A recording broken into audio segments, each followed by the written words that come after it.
अखाड़ा में आज हम बात करेंगे जातीय जनगणना के बाद शुरू हुई सियासी जंग की। बिहार में हुई जातीय जनगणना के बाद अब जिसके जितनी हिस्सेदारी उसकी उतनी भागीदारी को लेकर पूरे देश में नई बहस शुरू हो चुकी है।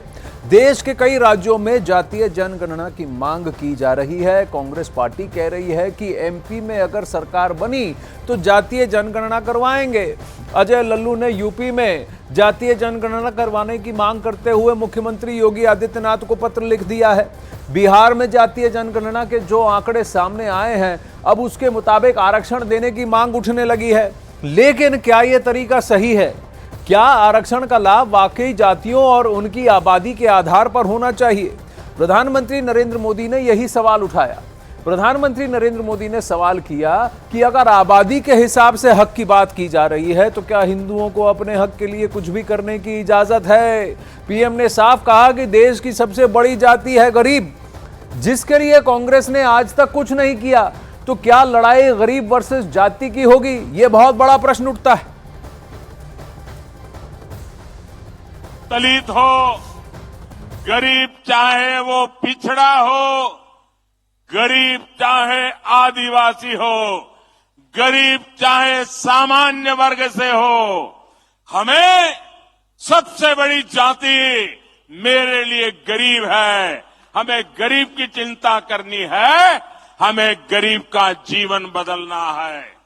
कांग्रेस देश के लोगों में आपसी खाई बढ़ाना चाहती है, वैर भाव बढ़ाना चाहती है। इसलिए कांग्रेस अब पूरी नई भाषा बोलने लगी है। मेरे परिवारजनों, कांग्रेस के दशकों के शासन ने देश को सिर्फ गरीबी दी है। कांग्रेस ने समाज को जाति के आधार पर बांटने का ही काम किया है ताकि इनका वोट बैंक सुरक्षित रहे। कांग्रेस आज भी इसी काम में जुटी है। आज भी यहां छत्तीसगढ़ में अलग अलग समाज अपने हक के लिए आवाज उठा रहे हैं, लेकिन कांग्रेस की सरकार साजिश के तहत उन्हें जेल में डाल देती है, उनकी आवाज को दबाने में जुटी है। दूसरी तरफ भाजपा सरकार सामाजिक न्याय के लिए पूरी तरह समर्पित है। मैं सोच रहा था कि पूर्व प्रधानमंत्री मनमोहन सिंह जी क्या सोच रहे होंगे।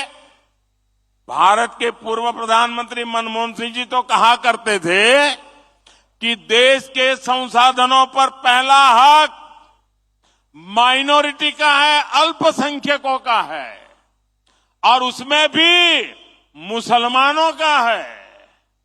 अब कांग्रेस कह रही है कि आबादी तय करेगी कि पहला हक किसका होगा। यानी क्या अब अल्पसंख्यकों का हक कांग्रेस कम करना चाहती है क्या? इसके बहुत सारे पहलू हैं, बहुत सारे प्रश्न हैं। गरीब गरीब है, गरीब को और सुदृढ़ करना, समर्थ करना, ये प्रधानमंत्री का ध्येय है। कहा कि मेरी एक ही जाति है, एक ही के लिए मैं काम कर रहा हूं। वो गरीब हो, चाहे वो किसी भी वर्ग, किसी भी समाज के किसी भी अंग से हो, गरीब गरीब है, उसकी मदद करना आवश्यक है। प्रधानमंत्री नरेंद्र मोदी ने जातीय जनगणना पर जो कहा, अब जरा उसे समझने की आवश्यकता है। प्रधानमंत्री मोदी ने कांग्रेस और विपक्षी दलों पर देश को बांटने का आरोप लगाया। प्रधानमंत्री मोदी ने कहा कि कांग्रेस ने सिर्फ और सिर्फ देश को गरीबी दी है और अब कांग्रेस और विपक्षी दल मिलकर जातियों की बात करके हिंदुओं को और बांटना चाहते हैं। प्रधानमंत्री नरेंद्र मोदी ने साफ साफ कहा कि देश के संसाधनों पर पहला हक जाति विशेष का नहीं बल्कि गरीबों का हो, चाहे वो किसी भी जाति, किसी भी वर्ग से हो, और वो किसी भी जाति या समुदाय से हो सकते हैं। प्रधानमंत्री ने कहा कि कांग्रेस और विपक्षी पार्टियां जातियों की बात कर कर गरीबों का हक मारना चाहती हैं। पीएम ने यह भी कहा कि कांग्रेस कह रही है कि जितनी आबादी उतना हक, तो क्या देश की सबसे आबादी तो गरीब की है? पीएम ने इस दौरान पूर्व प्रधानमंत्री मनमोहन सिंह के उस बयान का भी जिक्र किया जिसमें उन्होंने कहा था कि देश के सभी संसाधनों का पहला हक अल्पसंख्यकों का है और उसमें भी मुसलमानों का है। ऐसे में पीएम ने कांग्रेस से सवाल किया कि क्या कांग्रेस अल्पसंख्यकों के मुद्दे पर अपना रवैया बदलने वाली है? हालांकि बिहार के जातीय जनगणना के आंकड़े सामने आने के बाद अब आरजेडी के राष्ट्रीय अध्यक्ष लालू प्रसाद यादव ने आरक्षण को लेकर बड़ा दावा कर दिया है। लालू प्रसाद यादव से जब आरक्षण का दायरा बढ़ाने को लेकर सवाल किया गया तो उन्होंने कहा की संख्या के आधार पर आरक्षण बढ़ाया जाएगा।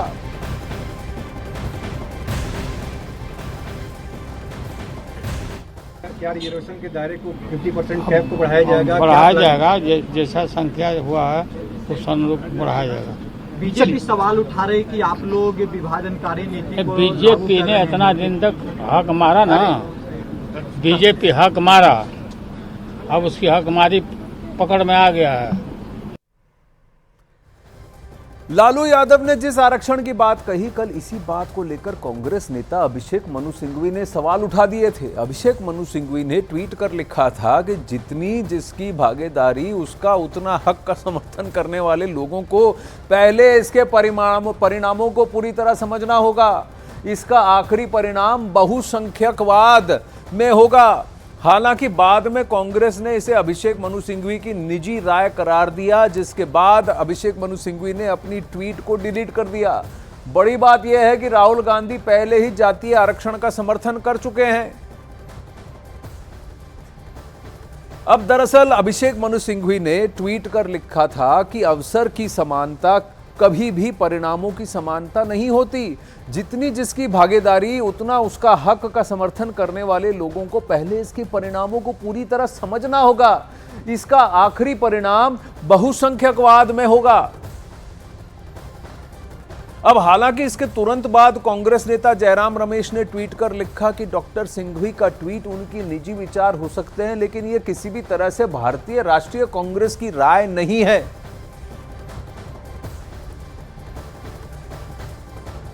ये बहुत बड़ा उलटफेर या टर्न ऑफ फेस कहा जा सकता है कांग्रेस पार्टी का, क्योंकि इन्होंने अब तक जातीय जनगणना के खिलाफ ही अपनी बात रखी थी, लेकिन जब से ये INDI अलायंस बना है और कास्ट सेंसस के मुद्दे को नीतीश कुमार ने सबके सामने रखा है, समक्ष रखा है, कहीं ना कहीं अब ये भूमिका बन चुकी है कि जातीय जनगणना यानी कास्ट सेंसस को ही अब चुनाव का मुद्दा बनाया जाएगा। इसीलिए अब तक चुनाव में और महिला आरक्षण में ओबीसी के खिलाफ खड़ी कांग्रेस ने भी अपने सुर सदन में बदले थे। बड़ी बात यह है कि राहुल गांधी पहले ही जातीय जनगणना का समर्थन कर चुके हैं। राहुल ने लिखा था कि बिहार की जातिगत जनगणना से पता चला है कि वहां OBC plus SC plus ST 84% हैं। केंद्र सरकार के 90 सचिवों में सिर्फ 3 ओबीसी हैं, जो भारत का मात्र 5% बजट संभालते हैं। इसलिए भारत के जातिगत आंकड़े जानना जरूरी है। जितनी आबादी उतना हक, ये हमारा प्रण है। ये राहुल गांधी ने ट्वीट किया। अब वहीं कांग्रेस नेता प्रमोद तिवारी का अभिषेक मनु सिंघवी के ट्वीट पर बयान सामने आया। प्रमोद तिवारी ने कहा कि अभिषेक मनु सिंघवी ने जो ट्वीट किया था वो उनके निजी विचार थे और उन्होंने स्वेच्छा से उसे डिलीट भी कर दिया है, और कांग्रेस जातीय आरक्षण का समर्थन करती है। हमारे साथ कांग्रेस के नेता और राज्यसभा में उपनेता प्रमोद तिवारी जी, प्रधानमंत्री ने जिस तरह से ओबीसी गणना की बात जो राहुल गांधी कर रहे हैं, जितनी आबादी उतना हक, उस पर निशाना साधा और कहा कि हिंदुओं के बांटने की कोशिश ये है, हम गरीबों के कल्याण के लिए काम कर रहे हैं, और आपकी पार्टी ने उस पर कई डिफरेंट व्यू लिए। आप लोग कह रहे हैं कि राहुल गांधी जो कर रहे हैं वो सही है। अभिषेक मनु सिंघवी ने तो कहा कि ये जो बहुसंख्यकवाद है उसको बढ़ावा देगा, कॉन्सिक्वेंसेस होंगे इसके।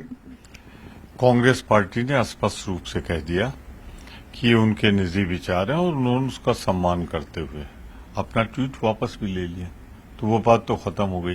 पर प्रधानमंत्री जी से मेरा सीधा सवाल, article 75 of the Indian constitution साफ कहता है कि मंत्रि परिषद सामूहिक रूप से उत्तरदायी होता है। आपकी मंत्री अनुप्रिया पटेल जी दृढ़ता के साथ कह रही हैं कि लागू होना चाहिए। जो कांग्रेस की भाषा वो बोल रही है, जो इंडिया की भाषा वो बोल रही हैं।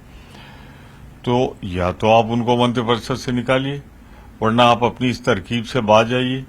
आप बोलेंगे एक वर्ग को खुश करने के लिए, वो बोलेंगे दूसरे वर्ग को खुश करने के लिए, तो जनता समझदार है, अब सब समझती है। आपका ये दोहरा रवैया नहीं चलेगा। हम तो दृढ़ता से कहते हैं कि जातिगत आधारित जनगणना पूरे देश में होने चाहिए, जिससे राष्ट्रीय संसाधन का समुचित बंटवारा